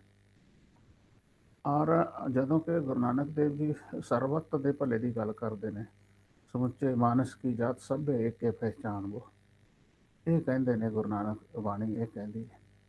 ਇਸੇ ਕਰਕੇ ਜਿਹੜੀ ਇਹ ਪ੍ਰਸੰਗਿਕਤਾ ਹੈ, ਮੈਂ ਕਹਿਣਾ ਹੈ ਉਹ ਉਸ ਸਮੇਂ ਦੇ ਨਾਲੋਂ ਵਧੇਰੇ ਵੱਧ ਗਈ ਹੈ। ਔਰ ਮੈਂ ਇਸ ਗੱਲ ਨੂੰ ਇੱਕ ਮੰਤਰ ਦੇ ਤੌਰ 'ਤੇ ਮਹਿਸੂਸ ਕਰਦਾ ਹਾਂ ਕਿ ਦੁਨੀਆ ਦਾ ਜੇ ਅਸੀਂ ਸਮਾਧਾਨ ਸਮੱਸਿਆਵਾਂ ਦਾ ਕਰਨਾ ਹੈ, ਮਨੁੱਖ ਦਾ ਕਲਿਆਣ ਕਰਨਾ ਹੈ, ਤਾਂ ਸਾਨੂੰ ਨਾਨਕ ਬਾਣੀ ਦਾ ਅਨੁਸਰਨ ਕਰਨਾ ਚਾਹੀਦਾ, ਉਸ ਦੇ ਪਿੱਛੇ ਲੱਗਣਾ ਚਾਹੀਦਾ। ਕਿਉਂਕਿ ਗੁਰੂ ਨਾਨਕ ਦੇਵ ਦੀ ਬਾਣੀ ਦੇ ਵਿੱਚ ਜਿਹੜਾ ਦਵੇਸ਼ ਹੈ ਉਹ ਰੰਚਕ ਮਾਤਰ ਵੀ ਨਹੀਂ, ਉਸ ਦੇ ਵਿੱਚ ਭਰਾ ਰੱਤੀ ਪਰ ਵੀ ਇਸ ਕਿਸਮ ਦੀ ਦ੍ਰਿਸ਼ਟੀ ਨਹੀਂ ਹੈ ਕਿ ਉਹ ਕਿਸੇ ਇੱਕ ਵਿਸ਼ੇਸ਼ ਫਿਰਕੇ, ਸੋਚ, ਧਰਮ ਦੇ ਲੋਕਾਂ ਵਾਸਤੇ ਹੈ। ਇਸ ਕਰਕੇ ਜਦੋਂ ਮੈਂ ਸਾਰੇ ਸਮੱਸਿਆਵਾਂ ਦੇਖਦਾ, ਚਾਹੇ ਅੱਜ ਦੀ ਸਮੱਸਿਆ ਹੈ, ਅੱਜ ਦੀ ਸਮੱਸਿਆ ਦਾ ਫਿਰ ਤੁਸੀਂ ਕਹੋਗੇ ਕਿ ਜੀ ਫਿਰ ਇਹ ਗੱਲ ਤੁਸੀਂ ਇਸ ਨੂੰ ਕਿਵੇਂ ਸਿੱਧ ਕਰੋਗੇ। ਮੈਂ ਇਸ ਤਰ੍ਹਾਂ ਦੀ ਬੇਨਤੀ ਕਰਾਂਗਾ ਕਿ ਅੱਜ ਦੇ ਮਨੁੱਖ ਨੇ ਹਥਿਆਰਾਂ ਦੇ ਭੰਡਾਰ ਬਣਾਉਣੇ ਸ਼ੁਰੂ ਕਰਤੇ। ਅਸੀਂ ਹੋਰ ਕਿਸੇ ਦੌੜ 'ਚ ਪੈ ਗਏ, ਜਿੱਥੇ ਗੁਰੂ ਨਾਨਕ ਦੇਵ ਜੀ ਦੀ ਜਿਹੜੀ ਦੌੜ ਹੈ ਉਹ ਹੋਰ ਕਿਸਮ ਦੀ ਦੌੜ ਹੈ। ਉਹ ਮਨੁੱਖੀ ਗੁਣਾਂ ਦੀ ਦੌੜ ਹੈ, ਜਿਸ ਦੇ ਵਿੱਚ ਅਸੀਂ ਗੁਣ ਗ੍ਰਹਿਣ ਕਰਦੇ ਜਾਈਏ, ਸਮਾਜ ਕਲਿਆਣ ਦੇ, ਮਨੁੱਖੀ ਕਲਿਆਣ ਦੇ, ਹਮਦਰਦੀ ਦੇ, ਪਿਆਰ ਦੇ, ਮੁਹੱਬਤ ਦੇ, ਇਕਸੁਰਤਾ ਦੇ, ਸੰਜਮ ਦੇ, ਸਨੇਹ ਦੇ, ਸਤਿਕਾਰ ਦੇ। ਜਦੋਂ ਗੁਰੂ ਨਾਨਕ ਦੇਵ ਜੀ ਪ੍ਰਭੂ ਦੇ ਅੱਗੇ ਸੀਸ ਝੁਕਾਉਣ ਦਾ ਸਿਮਰਨ ਕਰਦੇ ਨੇ, ਸਾਡੇ ਲਈ ਕਹਿੰਦੇ ਨੇ, ਤਾਂ ਉਹ ਮਨੁੱਖ ਵਾਸਤੇ ਵੀ ਕਹਿ ਰਹੇ ਨੇ, ਮਨ ਤੂੰ ਜੋਤ ਸਰੂਪ ਹੈ, ਆਪਣਾ ਮੂਲ ਪਛਾਣ। ਹਰ ਇੱਕ ਹਿਰਦੇ ਦੇ ਵਿੱਚ ਪ੍ਰਭੂ ਹੈ। ਇਸ ਕਰਕੇ ਹਰ ਇੱਕ ਇਨਸਾਨ ਦੀ ਜਿਹੜੀ ਹਿਫਾਜ਼ਤ ਹੈ, ਉਸ ਦੀ ਜਿਹੜੀ ਵੈਲਿਊ ਹੈ, ਉਸ ਦੀ ਜਿਹੜੀ ਕੀਮਤ ਹੈ, ਉਹ ਨਾਨਕ ਬਾਣੀ ਕਰਨਾ ਸਿਖਾਉਂਦੀ ਹੈ। ਮੈਂ ਗੱਲ ਹਥਿਆਰਾਂ ਦੀ ਕਰ ਰਿਹਾ ਸੀ। ਮੈਂ ਇੱਕ ਥਾਂ 'ਤੇ ਪੜ੍ਹਿਆ ਕਿ ਜੇ ਅਮਰੀਕਾ ਆਪਣੇ ਰੱਖਿਆ ਬਜਟ ਦਾ ਕੁਝ 4% ਹਿੱਸਾ ਕਟੌਤੀ ਕਰ ਦੇਵੇ ਤਾਂ ਦੁਨੀਆ ਦੀ ਗਰੀਬੀ ਦੂਰ ਹੋ ਸਕਦੀ। ਅਸੀਂ ਇਸ ਨੂੰ ਕਾਨੂੰਨ ਦੇ ਤੌਰ 'ਤੇ ਕਿਉਂ ਨਹੀਂ ਬਣਾ ਸਕਦੇ, ਇਸ ਸੋਚ ਦੇ ਤੌਰ 'ਤੇ ਕਿਉਂ ਨਾ ਬਣਾ ਸਕਦੇ। ਜਿਹੜੇ ਗੁਣ ਗੁਰੂ ਨਾਨਕ ਦੇਵ ਜੀ ਨੇ ਦੱਸੇ ਨੇ, ਉਹਨਾਂ ਨੂੰ ਅਸੀਂ ਅਪਣਾਉਣ ਦੀ ਕੋਸ਼ਿਸ਼ ਕਰੀਏ ਪੂਰੇ ਵਿਸ਼ਵ ਦੇ ਤੌਰ 'ਤੇ। ਇਸ ਕਰਕੇ ਜਦੋਂ ਅਸੀਂ ਗੁਰੂ ਨਾਨਕ ਦੇਵ ਜੀ ਦੀ ਬਾਣੀ ਨੂੰ ਪੜ੍ਹਦਾ ਹਾਂ, ਉਸ ਦੇ ਬਾਰੇ ਲਿਖਣ ਦੀ ਕੋਸ਼ਿਸ਼ ਕਰਦਾ ਹਾਂ, ਕੁਝ ਸ਼ਬਦ ਜਦ ਕਿ ਮੈਂ ਲਿਖਣ ਦੀ ਸਮਰੱਥਾ ਤੋਂ ਕਈ ਵਾਰ ਇਉਂ ਲੱਗਦਾ ਹੈ ਕਿ ਮੇਰੀ ਤੁੱਛਤਾ ਹੈ ਮੇਰੇ ਗਿਆਨ ਦੀ ਕਿ ਮੈਂ ਲਿਖ ਪਾਵਾਂਗਾ, ਲੇਕਿਨ ਮੇਰਾ ਪਿਆਰ ਹੈ ਜੋ ਸ਼ਬਦ ਲਿਖਵਾ ਦਿੰਦਾ ਹੈ। ਔਰ ਮੈਂ ਉਹ ਇਹ ਗੱਲ ਦਾਅਵੇ ਨਾਲ ਕਹਿਣਾ ਹਾਂ ਔਰ ਖੁਸ਼ੀ ਦੇ ਨਾਲ ਕਹਿਣਾ ਹਾਂ, ਬੇਨਤੀ ਦੇ ਨਾਲ, ਸਨਿਮਰਤਾ ਦੇ ਨਾਲ ਕਹਿਣਾ ਹਾਂ ਕਿ ਜੇ ਅਸੀਂ ਸਾਡੀ ਨਾਨਕ ਬਾਣੀ, ਸ੍ਰੀ ਗੁਰੂ ਨਾਨਕ ਦੇਵ ਜੀ ਦੀ ਬਾਣੀ, ਉਹ ਕੇਵਲ ਪੰਜਾਬ ਦੀ ਸਿੱਖਾਂ ਦੀ ਬਾਣੀ ਨਹੀਂ ਹੈ, ਬਲਕਿ ਪੂਰੇ ਵਿਸ਼ਵ ਦੀ ਬਾਣੀ ਹੈ। ਮੈਂ ਉਸ ਨੂੰ ਵਿਸ਼ਵ ਬਾਣੀ ਕਹਿਣਾ। ਵਿਸ਼ਵ ਦੇ ਅਗਰ ਅਸੀਂ ਸਾਰੇ ਸੰਸਾਰ ਦੇ ਲੋਕ ਉਸ ਬਾਣੀ ਦੀਆਂ ਜਿਹੜੀਆਂ ਕੀਮਤਾਂ ਨੇ, ਜਿਹੜੀ ਸੋਚ ਹੈ, ਜਿਹੜੀਆਂ ਵੈਲਿਊਜ਼ ਨੇ, ਉਹਨਾਂ ਨੂੰ ਅਸੀਂ ਮੰਨ ਲਈਏ, ਦੁਨੀਆ ਦੇ ਵਿੱਚ ਸਥਾਪਿਤ ਕਰ ਦਈਏ, ਤਾਂ ਇਹ ਦੁਨੀਆ ਸੁੱਖ, ਸ਼ਾਂਤੀ, ਸਨੇਹ, ਸੰਜਮ ਔਰ ਸਤਿਕਾਰ ਦੇ ਨਾਲ ਜਿਹੜੀ ਹੈ ਉਹ ਰਹਿਣ ਦੇ ਯੋਗ ਹੋ ਜਾਏ। ਗੁਰੂ ਨਾਨਕ ਦੇਵ ਜੀ ਨੇ ਇਸ ਕੁਦਰਤ ਨੂੰ, ਇਸ ਧਰਤੀ ਨੂੰ ਇੱਕ ਬਹੁਤ ਹਕੀਕਤ ਮੰਨਿਆ, ਹਕੀਕੀ ਸੱਚਾਈ ਮੰਨਿਆ ਹੈ, ਔਰ ਇਸ ਨੂੰ ਇੱਥੇ ਹੀ ਜਿਉਂਦਿਆਂ ਹੋਇਆਂ ਇਸ ਦੀ ਖੂਬਸੂਰਤੀ ਦੀ ਹਿਫਾਜ਼ਤ ਕਰਦਿਆਂ ਹੋਇਆਂ, ਇਸ ਦੇ ਵਿੱਚ ਵਾਧਾ ਕਰਦਿਆਂ ਹੋਇਆਂ, ਹੱਸਦਿਆਂ, ਖਿਲੰਦਿਆਂ, ਪਹਿਨੰਦਿਆਂ ਵਿੱਚੇ ਹੋਵੇ ਮੁਕਤੀ। ਮੁਕਤੀ ਦਾ ਮਾਰਗ ਇਹ ਨਹੀਂ ਹੈ ਕਿ ਅਸੀਂ ਦੁਨੀਆ ਨੂੰ ਛੱਡ ਕੇ ਜੰਗਲਾਂ ਦੇ ਵਿੱਚ ਜਾ ਕੇ ਤਪੱਸਿਆ ਕਰੀਏ। ਜਿਹੜੀ ਕਿਰਤ ਹੈ ਉਹ ਕਾਰਪੋਰੇਟ ਜਗਤ ਦੀ ਕਿਰਤ ਨਹੀਂ ਹੈ। ਗੁਰੂ ਨਾਨਕ ਦੇਵ ਜੀ ਨੇ ਹੱਥੀਂ ਕਿਰਤ ਦਾ ਸੰਕਲਪ ਦਿੱਤਾ ਹੈ। ਜਿਸ ਦਾ ਜਿਹੜਾ ਅੱਜ ਦਾ ਜਿਹੜਾ ਯੁੱਗ ਹੈ ਉਹ ਕਾਰਪੋਰੇਟ ਕਿਰਤ ਦੇ ਵਿੱਚ, ਜਿਸ ਦਾ ਜਿਹੜਾ ਲੁੱਟ ਦੇ ਆਧਾਰਿਤ ਹੈ। ਗੁਰੂ ਨਾਨਕ ਦੇਵ ਜੀ ਦੀ ਕਿਰਤ ਲੁੱਟ ਰਹਿਤ ਹੈ। ਇਸ ਕਰਕੇ ਜਿਹੜਾ ਉਹ ਮਾਡਲ ਹੈ ਗੁਰੂ ਨਾਨਕ ਦੇਵ ਜੀ ਦਾ, ਉਸ ਨੂੰ ਅਪਣਾਉਣ ਦੀ ਲੋੜ ਹੈ। ਜਿਹੜਾ ਵੈਲਿਊ ਸਿਸਟਮ ਹੈ ਗੁਰੂ ਨਾਨਕ ਦੇਵ ਜੀ ਦਾ, ਉਸ ਨੂੰ ਅਪਣਾਉਣ ਦੀ। ਔਰ ਰਾਜਿਆਂ ਦੇ ਵਾਸਤੇ ਵੀ ਕੂੜ ਰਾਜਾ ਕੂੜ ਪਰਜਾ ਹੈ ਨੀ, ਪਾਪ ਕੀ ਜੰਜਲੇ ਕਾਬਲੋਂ ਤਾਇਆ। ਜੇ ਕੋਈ ਜ਼ੁਲਮ ਦੇ ਨਾਲ ਸੱਤਾ ਸਥਾਪਿਤ ਕੀਤੀ ਜਾਂਦੀ ਹੈ, ਲੁੱਟਿਆ ਜਾਂਦਾ ਹੈ, ਤਾਂ ਉਸ ਦਾ ਵੀ ਗੁਰੂ ਨਾਨਕ ਦੇਵ ਜੀ ਵਿਰੋਧ ਕਰਦੇ ਨੇ। ਉਸ ਨੂੰ ਵੀ ਕੂੜ ਕਹਿੰਦੇ ਨੇ, ਅਸੱਤ ਕਹਿੰਦੇ ਨੇ, ਜੀਵਨ ਦਾ ਅਸਹਿਜ ਮਾਰਗ ਕਹਿੰਦੇ ਨੇ। ਔਰ ਸਹਿਜਤਾ ਜਿਹੜੀ ਹੈ ਗੁਰੂ ਨਾਨਕ ਬਾਣੀ ਦਾ ਇੱਕ ਹੋਰ ਵੱਡਾ ਗੁਣ ਹੈ। ਜਦੋਂ ਅਸੀਂ ਸਹਿਜਤਾ ਜੀਵਨ ਜਾਵਾਂਗੇ, ਅਸੀਂ ਨਕਲੀ ਦਿਖਾਵੇ ਦੇ ਜੀਵਨ ਤੋਂ, ਵੱਡੀਆਂ ਕੋਠੀਆਂ ਦੇ ਜੀਵਨ ਤੋਂ ਮੁਕਤ ਹੋਵਾਂਗੇ, ਤਾਂ ਸਾਡਾ ਜੀਵਨ ਔਰ ਸੁਖਮਈ ਹੋ ਜਾਏਗਾ। ਇਸ ਕਰਕੇ ਗੁਰਬਾਣੀ ਦੀ, ਜਦੋਂ ਗੁਰਬਾਣੀ ਨੂੰ ਮੈਂ ਗੁਰੂ ਨਾਨਕ ਦੇਵ ਜੀ ਦਾ ਸਮਰਨ ਹੀ ਕਰਦਾ ਹਾਂ, ਤਾਂ ਮੇਰੇ ਮਨ ਦੇ ਵਿੱਚ ਅਨੇਕਾਂ ਆਨੰਦਦਾਇਕ ਵਿਚਾਰ ਜਿਹੜੇ ਨੇ ਉਹ ਆਉਣੇ ਸ਼ੁਰੂ ਹੋ ਜਾਂਦੇ ਨੇ। ਮੈਂ ਗੁਰੂ ਨਾਨਕ ਬਾਣੀ ਨੂੰ ਊਰਜਾਮਈ ਮੰਨਦਾ ਹਾਂ। ਗੁਰੂ ਨਾਨਕ ਬਾਣੀ ਉਥਾਨ ਹੋਈ ਹੈ। ਗੁਰੂ ਨਾਨਕ ਬਾਣੀ ਲੋਕਾਂ ਦੀ ਬਾਣੀ ਹੈ। ਗੁਰੂ ਨਾਨਕ ਬਾਣੀ ਸੰਘਰਸ਼ ਤੇ ਸੱਚ ਦੀ ਬਾਣੀ ਹੈ। ਗੁਰੂ ਨਾਨਕ ਬਾਣੀ ਮਨੁੱਖੀ ਹਿਰਦੇ ਦੀ ਵਿਸ਼ਾਲਤਾ ਦੀ ਬਾਣੀ ਹੈ। ਮਨੁੱਖ ਨੂੰ, ਪੂਰੀ ਦੁਨੀਆ ਨੂੰ ਆਪਣੇ ਕਲਾਵੇ ਵਿੱਚ ਲੈਣ ਦੇ ਸੰਕਲਪ ਅਤੇ ਸਿਧਾਂਤ ਦੀ ਬਾਣੀ ਹੈ। ਗੁਰੂ ਨਾਨਕ ਬਾਣੀ ਬਾਰੇ ਕੀ ਨਹੀਂ ਕਿਹਾ ਜਾ ਸਕਦਾ।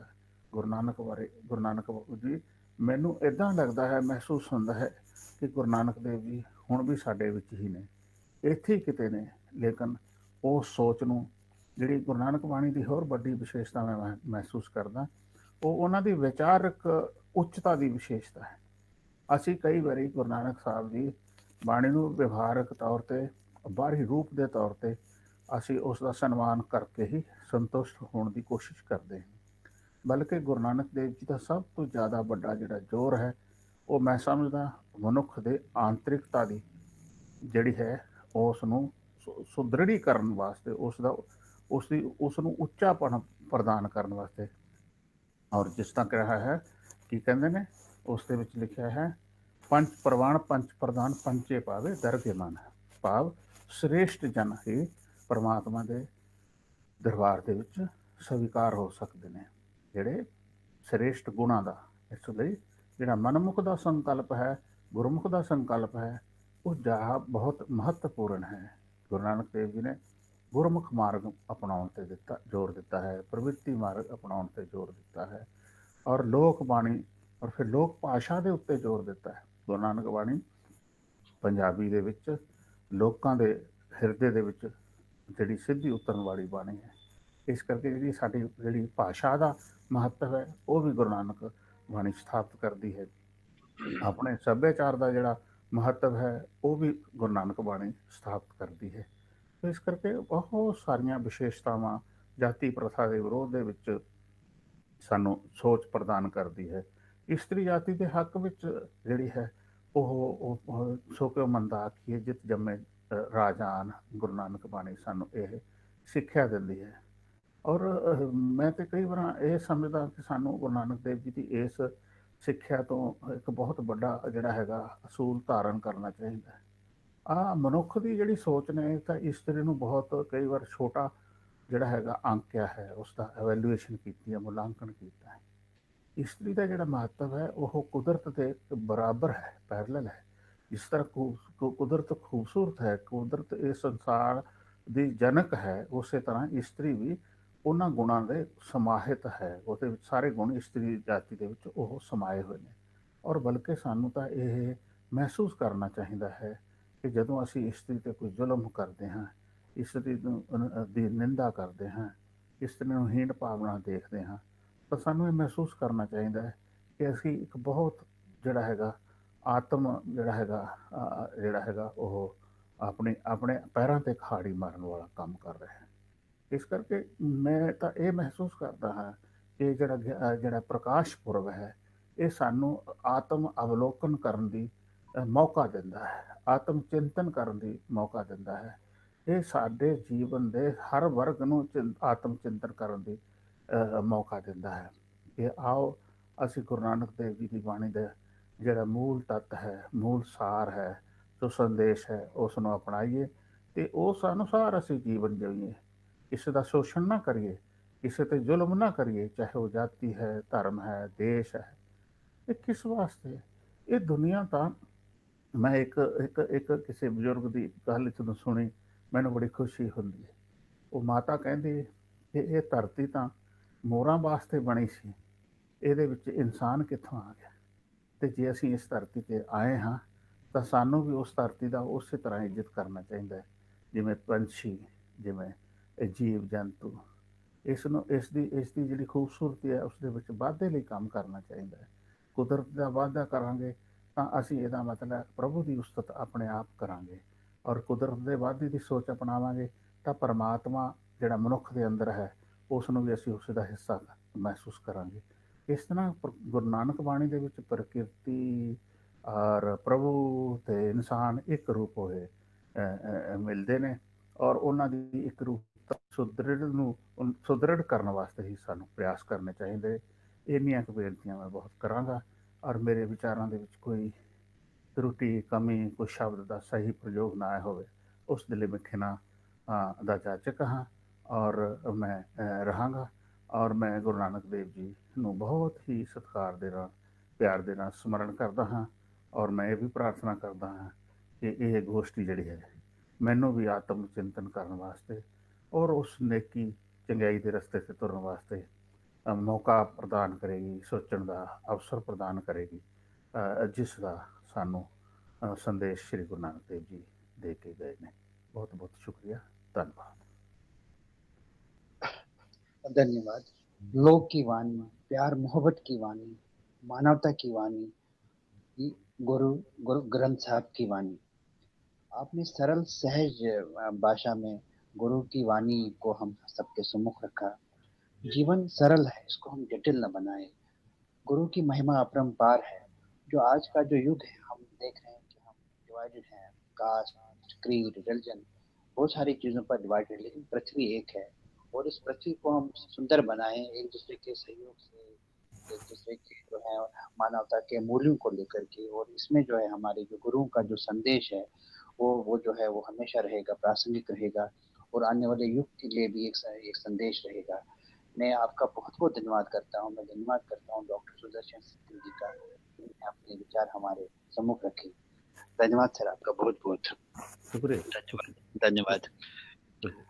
हमारे बीच में डॉक्टर भूपेंद्र सिंह जी हैं, जो श्रीनगर से जुड़े हैं। डॉक्टर भूपेंद्र सिंह जी जो है मेडिकल प्रोफेशन से हैं और एक्टिवली जुड़े हैं जो है सोशल वर्क के कार्य में, और एक्टिविस्ट हैं ये, और बहुत सारा कार्य करते हैं ये कश्मीर में, जम्मू में, और भी जगह जगह पर जाकर के जो है अपनी सेवाएं देते हैं, और निस्वार्थ से बहुत सारा ये कार्य करते हैं जो है मानवता और मानव समाज के लिए।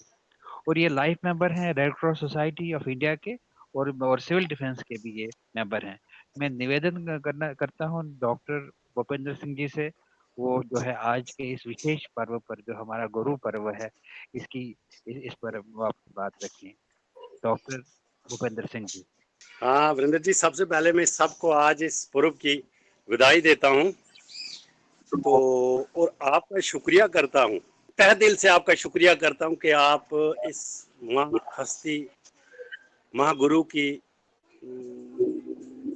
वाणी को, इनके टीचिंग्स को कोशिश करते हैं कि सब सुने, सब इस पे विचार रखें। तो मैंने अभी डॉक्टर गुरचरण सिंह, डॉक्टर काशी जी, तवलीन जी का सुना, बहुत अच्छे विचार उन्होंने कह दिए। आज जो हमारी समस्या आती हैं, गुरु नानक देव जी ने तब 500 साल पहले इसको नाप लिया था। जैसे हमारा पोल्यूशन है, आज समस्या पोल्यूशन की बनी हुई है। गुरु नानक देव जी ने पोल्यूशन के बारे में उस टाइम 500 साल पहले मेंशन कर दिया है अपनी गुरबानी में। जो आज भ्रूण हत्या है उसके बारे में गुरु नानक देव जी ने 500 साल पहले चेतावनी दे दी अपनी गुरबानी के रूप में, अपनी टीचिंग में। तो गुरु नानक देव जी सिर्फ सिखों के बानी नहीं थे, गुरु नानक देव जी पूरे इंसानियत के बानी थे। हिंदू मुस्लिम जो भी गुरु नानक देव जी के टीचिंग को फॉलो करता है उसको मुझे लगता है कोई समस्या नहीं आनी चाहिए सोसाइटी में या सोशल सेटअप में, क्योंकि गुरु नानक की टीचिंग में, हर टीचिंग में इनकी कुछ न कुछ अच्छा ही है, इंसानियत की भलाई है। मैं कश्मीर से हूँ, आज मैं श्रीनगर से जम्मू आया, मैं कश्मीर का ही बोलता हूँ। गुरु नानक देव जी ने कश्मीर में भी आए हैं, कश्मीर का दौरा 2 बार किया गुरु नानक देव जी ने। तो इसका अभी भी मटन में, वहाँ गुरुद्वारा साहब है मटन साहब, वहाँ अभी भी गुरु नानक देव जी के जो जिस टाइम आए हैं वो पूरा रिकॉर्ड में दर्ज हुआ है। मटन में भी गुरु नानक देव जी ने एक गुरबानी उच्चारण की है। मटन में उस जमाने में एक पढ़े लिखे धर्मदास जी थे जो बहुत पढ़े लिखे थे, लोगों को बड़ा प्रभावित करते थे अपनी बातों से। तो जब गुरु नानक देव जी का टाकरा उनसे हुआ तो गुरु नानक देव जी ने उनसे यही कहा कि जितना पढ़ो, जो पढ़ो, कंटिन्यू पढ़ते रहो, लेकिन अर्थ यही है कि सिर्फ ऊपर वाले का नाम लो, वही सब कुछ है, सच ही सब कुछ है। गुरु नानक देव जी ने जपजी साहब की वाणी हमें दी है, आशा की वार दी है, जिसमें सब कुछ जिंदगी के हर पहलू पे एक पोइट्री के रूप में दिया हुआ है। आज गुरु नानक देव जी का जन्म उत्सव बड़े ही शौक से लोग मनाते हैं और आज के दिन गुरुद्वारों में गुरु नानक देव जी के टीचिंग पे रोशनी डाली जाती है। गुरु नानक देव जी ने ये सब कुछ एक गृहस्थी जीवन में किया और हमें एक गृहस्थ जीवन बिताने के लिए डायरेक्शन दी है, ना कि जंगलों में या सन्यासी होके, बल्कि एक गृहस्थी जीवन में भी एक सुची और अच्छी जिंदगी गुजारने के लिए टीचिंग्स दी है। गुरु नानक देव जी के जो आगे गुरु थे वो भी एक परंपरा गुरु नानक देव जी ने चलाई कि जो आगे गुरु नानक देव जी के बाद जो गुरु आए वो भी फैमिलीवाद से नहीं आए, वो भी मेरिट्स पे चुने गए। ये परंपरा भी गुरु नानक देव जी ने ये परंपरा भी रखी थी कि जो भी उनके बाद गुरु आए वो किसी अपने गुरु नानक देव जी ने अपने बच्चों को भी ये गद्दी नहीं सौंपी, बल्कि एक मेरिट बेस पे अपने बाद जो गुरु आए उनको गुरु बनाया। तो ये परंपरा भी आगे हमारे 10वें गुरु तक चलती रही। तो गुरु नानक देव जी हर विषय पे अपनी गुरबानी में, वो भी जो एक पोइट्री के रूप में, हमें हर चीज पे, हर बात पे गुरु नानक देव जी ने 500 साल पहले उसी जमाने में हमें अपनी टीचिंग्स देके बता दिया कि कैसे जीवन बिताना है। इसमें किरत करनी, वन छकना, किरत करनी और वन छकना। किरत करना मतलब अभी डॉक्टर गुरचरण सिंह जी ने बोला कि किरत करना वो भी अच्छे तरीके से, ना कि करप्शन से, जो आजकल जनरल लोगों के सिस्टम में बना हुआ है। किरत करना अपनी मेहनत मशक्कत से और उसको फिर वन छकना, फिर सबको मिल बांट के खाना। यही जब भी अभी देखते हैं कोई भी समस्या होती है तो उससे गुरुद्वारों में लंगर लग जाते हैं। अभी ये यात्रा पर थे, कश्मीर से जम्मू आए हुए हैं, तो हो सकता है नेटवर्क में कुछ अवरुद्ध आ रहा हो। जो इनके शब्दों का प्रभाव पड़ रहा था, ऐसे लगता है भाई ये बोलते जाएं और हम सुनते जाएं। नहीं, धन्यवाद सर। मुझे लगता है धन्यवाद मैं करना चाहूंगा डॉक्टर भूपेंद्र सिंह जी का, जिन्होंने समय निकाल करके इस समागम में भाग लिया। मैं हमारे बीच में यहाँ पर मुझे लगता है उपस्थित हैं, ये हैं सुरेश अब्रोल जी। सुरेश अब्रोल जी, क्या सुन पा रहे हैं हमको? सुरेश जी जी जी जी जी वांगड़ू अपना जी। अपना वीडियो ऑन कर लीजिए, वीडियो ऑन कर लीजिए।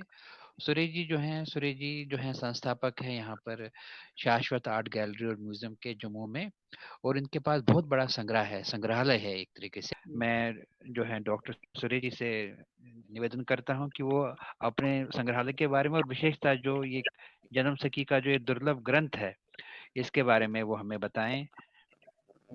डॉक्टर सुरेश जी। धन्यवाद वांगड़ू जी। सबसे पहले तो जितने भी शोधकर्ता यहाँ पे उपस्थित है उनको हम गुरु पर्व पे बहुत बहुत मुबारकबाद देते हैं। और स्पेशली मैं डॉक्टर गुरचरण सिंह जी से बहुत प्रभावित हुआ, क्योंकि इन्होंने और डॉक्टर भूपिंदर जी ने जो हमें गुरु जी की लाइफ स्टोरी के बारे में जो ज्ञान दिया, तो मैं यहाँ पे देख रहा था जो हमारे पास भंगरू जी ने बोला कि दुर्लभ ग्रंथ हमारे पास पड़ा हुआ है, जो आज दिन तक हमने इस ग्रंथ के ऊपर जो रिसर्च कर रहे हैं या जो शोध अभी चल रहा है हमारा, इसमें हमें यही कई जगहों पे जाके हमने लोगों को अप्रोच किया। उसमें श्री रविंदर जी थे जो कि दूरदर्शन, राजेंद्र जी दूरदर्शन कश्मीर से वो डिप्टी डायरेक्टर रिटायर हुए हैं। और स्वर्गीय डॉक्टर दलजीत कौर जी थी, उनके सौजन्य से हमने इस ग्रंथ को काफी हद तक शोध कंप्लीट किया।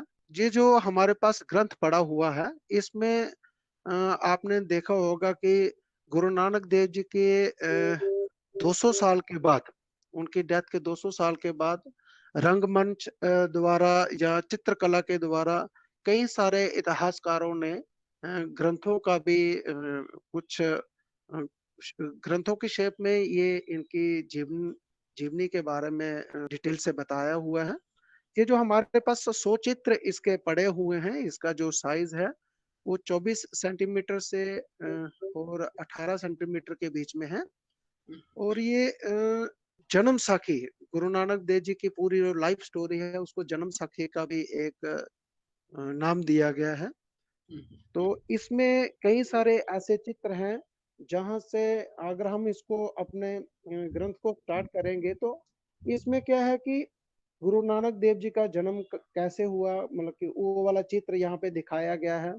उसके बाद उन्होंने स्कूल में जाना शुरू किया, उस चित्र के बारे में यहाँ दिखाया गया है। उसके साथ साथ जैसे जैसे वो बड़े होने लगे तो उन्होंने कई सारी, मतलब कि उनका जो मन नहीं लगता था, काम में मन नहीं लगता था, उनके जो पिताजी थे मेहता कालू जी, वो उनको बोलते थे कि कुछ काम करो, कुछ मेहनत करो, तो वो उसमें उदास ही रहते थे। तो उसके बारे में जब बताया गया कि उनको कभी किसी के खेत की देखभाल के लिए भेजा गया तो वो वहां पे ऊपर भगवान का ध्यान लगा के तो बैठे हुए हैं, तो जो गाय वगैरह आके तो वो खेत को विचरण करते हैं, वो उन्होंने उस खेत को बिल्कुल तहस नहस कर दिया। तो जब जो खेत का मालिक था वहां तक उनको खबर पहुंची कि ये खेत तो आपका उजाड़ दिया गया है। तो जब खेत मालिक और उनके पिताजी को लेके वहां पे पहुंचे हैं तो उन्होंने बोला कि जब खेत के बारे में वो उन्होंने देखा तो खेत लहलहा रहा, वो वाला चित्र भी इसके बीच में चित्रण किया गया है। और कई सारे ऐसे सोशल रिफॉर्म्स जो गुरु जी ने अपनी लाइफ में किए हैं।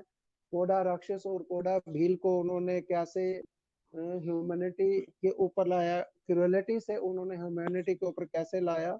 गुरुजी मक्का में जब गए हैं उसका चित्र यहाँ पे चित्रण में हमारी पांडुलिपि में आपको मिलेगा। मदीना में गए हैं, बाबा बुड्ढा जी के साथ वो मिले हैं और वो दिन रात उन्होंने जो ट्रेवलिंग की है, वो चित्र आपको यहाँ पे हमारे पास मिलेंगे देखने के लिए। अभी हम तो हमारी ये सभी शोधकर्ता जितने भी हैं ऑल ओवर इंडिया से जो हमारे साथ जुड़े हुए हैं, तो इसमें गुरुचरण सिंह जी को थोड़ा सा ये बोलूंगा कि डॉक्टर साहब आप हमें हेल्प कीजिए। हमारा ये जो संग्रहालय है ये जम्मू में जो पुराना महिला बाजार था, अपर बाजार तोतली में हमने ये अपना म्यूजियम बना रखा है। और यहाँ पे हमने 10,000 के करीब करीब पांडुलिपियां हमारे पास हैं। और जो मिनिएचर पेंटिंग्स हैं अलग अलग स्कूल से, बसोली, कांगड़ा, जम्मू, नूरपुर, गुलेर, कश्मीर, तो ये अलग अलग विषयों के ऊपर आपको यहाँ पे शोध करने को मिल सकता है। मैं ज्यादा ना कहते हुए भूपेंद्र जी को और गुरचरण जी को, सुदर्शन जी को ये धन्यवाद देता हूँ कि इनके वचनों से मैं कितना कृतार्थ हुआ हूँ। बांगरू जी का तो हम गुणगान करते ही हैं। बांगरू जी की देन से ही मैं इस छोटे से संग्रहालय को कायम कर पाया हूँ। पिछले 20-25 सालों से बांगरू जी के साथ मेरा जो नाता जुड़ा हुआ है, तो उन्हीं के गाइडलाइन के नीचे हमने रहते हुए इन पांडुलिपियों को संरक्षित कर रहे हैं। इन्हीं की गाइडलाइन से हमें नेशनल मिशन मैन्युस्क्रिप्ट्स की तरफ से यहाँ पे पांडुलिपि संरक्षण केंद्र का दर्जा मिला है। मैं वीरेंद्र बांगरू जी का बहुत एक आभार व्यक्त करता हूँ, जिन्होंने हमें इस वार्ताकार में शामिल करने का मौका दिया। धन्यवाद। धन्यवाद डॉक्टर सुरेश जी। आपका जो संग्रहालय है वो जो है उसमें बहुत शोधार्थियों ने उससे लाभ ले लिया है। आपका कलेक्शन जो है वो भी बहुत ही एक उच्च वर्ग का कलेक्शन है। और पर्टिकुलरली हम आज के विषय की हम बात करते हैं, गुरुवाणी की बात करते हैं। इसमें जो है गुरु ग्रंथ साहब जो है जो उनकी वाणी, गुरुओं की वाणी से जुड़े बहुत सारे ग्रंथ हैं जो यहाँ पर उपलब्ध हैं, और वो उस पर शोध की आवश्यकता है, उसको विभिन्न भाषाओं में अनुवाद की आवश्यकता है, जिससे जो गुरुओं का जो ज्ञान है वो पूरे विश्व में फैले।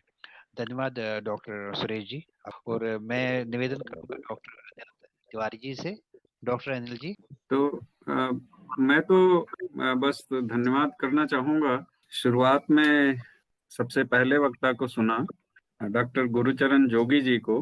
तो कृत करो, नाम जपो, बंट चखो, ये ऐसे लगता है जैसे पूरे जो मानव समाज है और जो हमारा साधारण जीवन है, उस जीवन के लिए सबसे महत्वपूर्ण मैसेज, सबसे महत्वपूर्ण संदेश, ये इससे बेहतर ढंग से शायद ही किसी परंपरा में ऐसी बात कही गई हो। हम जानते हैं कि जो भारतीय संस्कृति है, इसमें कर्म सिद्धांत को बहुत ही ऊंचे स्तर पे माना जाता है।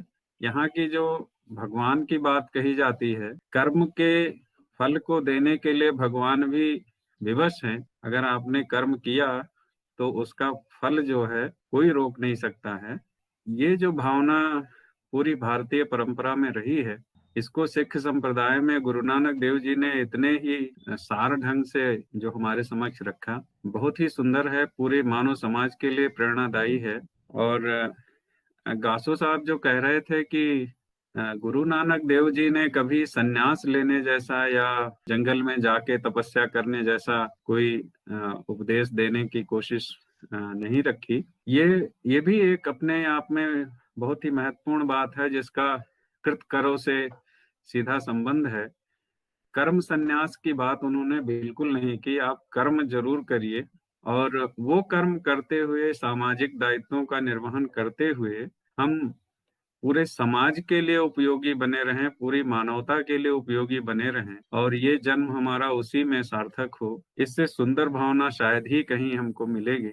ये बहुत ही सुधी वक्ता थे, और जैसे आपने डॉक्टर भूपेंद्र जी को, वो एक जीवंत मूर्ति हैं एक तरह से, जैसे आपने कहा कि वो समाज कार्य में लगे रहते हैं। तो ये जो जितने संदेश हमको सिख संप्रदाय और गुरु ग्रंथ साहब से मिलते हैं, ये संदेश सिर्फ सुन करके और भूल जाने जैसा, या सुन करके फिर अपने काम में लग जाओ, जिसका संदेश से कोई लेना देना नहीं है, ऐसा बिल्कुल नहीं है। ये एक जीवंत परंपरा है। गुरु ग्रंथ साहब हमारी ऐसी पुस्तक नहीं है जो हमारी सिर्फ अलमारी की शोभा बढ़ा रही है। कितना हम अपने जीवन को सफल मानते हैं, वो सीधे इससे संबंधित है कि हम गुरु ग्रंथ साहब की वाणी पे कितना चल पाते हैं। उतने में ही हमारे जीवन की सफलता निर्धारित होती है। और आपने डॉक्टर सुरेश अबराल जी को, इतना महत्वपूर्ण काम वो कर रहे हैं, आपने जो संग्रह किया हुआ है, जो उस संग्रह को हम अपने चाहेंगे कि उसके बारे में विस्तार से जाने और उसमें जो भी बातें, जो भी चीजें हैं उनके बारे में अच्छी तरह परिचित हूँ, और उन चीजों के पीछे जो संदेश छिपा हुआ है, सबसे महत्वपूर्ण चीज वो संदेश है जो हमारे जीवन में उतरना चाहिए, ये हमारे लिए बहुत ही महत्वपूर्ण होगा। तो मैं समझता हूँ कि डॉक्टर वीरेंद्र बांगरू जी के प्रयास से जो हमने पूरी सभा का लाभ उठाया, मैं सारे वक्ताओं का बहुत ही शुक्रगुजार हूँ। आप सबका बहुत बहुत आभार कि आपने अपने इतने बहुमूल्य विचारों से हमें लाभान्वित किया। तौलीन कौर जी जो बहुत ही सुंदर ढंग से गुरुवाणी को हमारे समक्ष रखी और उसके जो महत्वपूर्ण तत्व हैं उस पे उन्होंने हमारा परिचय कराया। इस तरह से मैं देखता हूँ कि जितने हमारे वक्ता रहे हैं उन्होंने गुरु साहब के जीवन और उनके बहुत सारे कामों के बारे में जिस तरह से चिंतन किया और जितने सार ढंग से अपने बातों को और बड़े ही संक्षेप में हमारे समक्ष रखा, तो आप सबका बहुत बहुत धन्यवाद।